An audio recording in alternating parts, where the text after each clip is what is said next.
ये कहानी उस शख्स की है जिसे बिहार में चाहे सरकार नीतीश कुमार की हो या लालू यादव की, लोग छोटे सरकार कहते हैं।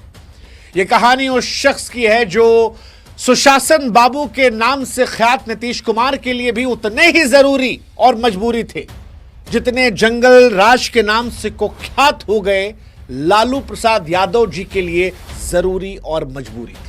यह कहानी उस शख्स की है जो कभी गंगा के किनारे अपने भाई के हत्यारे को पत्थरों से कुचलकर अपराध की दुनिया में कदम रखता है और फिर सियासत के शिखर में पहुंचकर काला चश्मा लगाकर रौबदार मूछें रखकर ठेठ बिहारी अंदाज में माननीय नेताजी बन जाता है। यह वो बाहुबली है जो जेल में रहता है तो भी खबर बनती है और जब जेल से बाहर निकलता है तब भी खबर बनती है। ये वो शख्स है जिसे जेनजी की भाषा में कहें तो अनफिल्टर्ड नेता का टैग मिला है, जिसका हर इंटरव्यू वायरल है। नीतीश जी लालू जी में कौन अच्छे? थोड़ा पता है कि नहीं? सुशासन की सरकार है, सरकार है परेशानी बिल्कुल छोड़ उससे हमको क्या लेना देना। अभी आपको हमारे सरकार क्या करे? पागल ना बातचीत करते लोग सेक्रेटरी जिसके नाम के जिक्र किए बगैर बिहार के बाहुबलियों की लिस्ट पूरी नहीं होती। बिहार में अगर इंटरव्यू करना है तो इनका इंटरव्यू के बिना वो लिस्ट नहीं पूरी हो सकती। ये वो शख्स है जो अपराधी होने के बाद भी अनगिनत फाइन्स रखता है और इसीलिए इस शख्स की कहानी सिर्फ नेताही की कहानी नहीं है, सिर्फ अपराध की कहानी नहीं है। यह कहानी है पावर की, किंग मेकिंग की, उस सिस्टम की जो कभी कभी खुद बाहुबली के दहाड़ में दब जाता है। यह कहानी किसी बॉलीवुड की फिल्म से कम नहीं है। यह हत्या, छल, सत्या और डर की असली कहानी है। यह कहानी है मोकामा के डॉन अनंत सिंह की।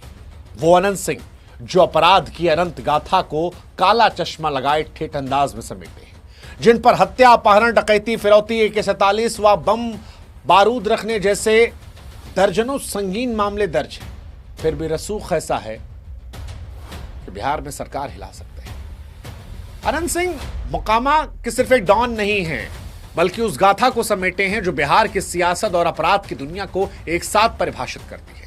और इसीलिए अगर आपको बिहार को समझना है तो आपको अनंत सिंह को समझना पड़ेगा। मोकामा में छोटे सरकार का सरकार क्यों रहता है और ये बना कहां से छोटे सरकार नाम? शुरू से शुरू करते हैं। जब मोकामा के गंगा किनारे एक नौजवान अपराध की दुनिया में कदम रख रहा था। अनंत सिंह का जन्म 5 जनवरी साल 1967 को पटना के मोकामा के नदवा गांव में हुआ। उनके पिता चंद्रदीप सिंह और 3 बड़े भाई बिरिंची, फाजो और दिलीप सिंह उनके परिवार का हिस्सा थे।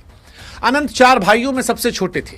मोकामा और बाढ़ का इलाका, जहां गंगा किनारे राजपूत और भूमिहार जैसी अगड़ी जातियों के बीच खूनी टकराव का लंबा इतिहास रहा।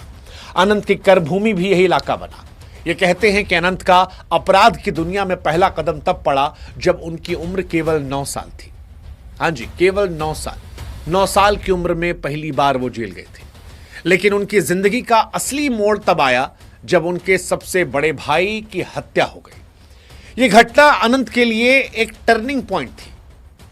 बड़े भाई की हत्या ने किशोर अनंत के दिल में बदले की आग जला दी और अनंत ने तब सोचा कि कानून बदला नहीं लेगा, बदला अनंत लेगा। कहानी कुछ ऐसी है कि अनंत ने गंगा नदी तैरकर पार की और फिर अपने भाई के हत्यारे को नदी किनारे पत्थर से कुचलकर मार डाला।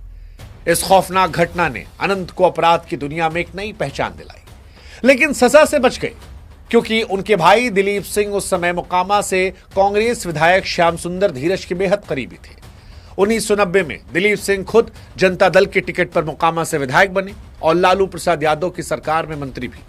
दिलीप को लोग बड़े सरकार कहते थे और यहीं से अनंत का नाम छोटे सरकार पड़ गया। वो छोटे सरकार जो चाहे नीतीश की सरकार हो या लालू की सरकार, मोकामा में अपनी सरकार चलाते रहे। दिलीप के राजनीतिक रसूख ने अनंत सिंह को एक ऐसा कवच दिया जिसके बल पर वो अपराध और सियासत के गलियारों में बेरोक-टोक बढ़ते गए। मोकामा में उनका नाम दहशत का पर्याय बन चुका था। लोग अब तक कहते हैं कि छोटे सरकार की मर्जी के बगैर मोकामा में पत्ता नहीं हिलता। अनंत सिंह की जिंदगी में अपराध और सियासत का ऐसा मिश्रण था कि मानो शराब में कोल्ड ड्रिंक मिली हो। दोनों एक दूसरे को और नशीला बनाते। 80 का दशक बिहार के लिए उथल पुथल का दौर था। कम्युनिस्ट और अगड़ी जातियों के बीच खूनी टकराव, नरसंहार और बूथ कैप्चरिंग जैसे हालात आम थे। इसी माहौल में अनंत ने अपने भाई दिलीप के साथ मिलकर मोकामा में अपनी बादशाहत को कायम किया। दिलीप सिंह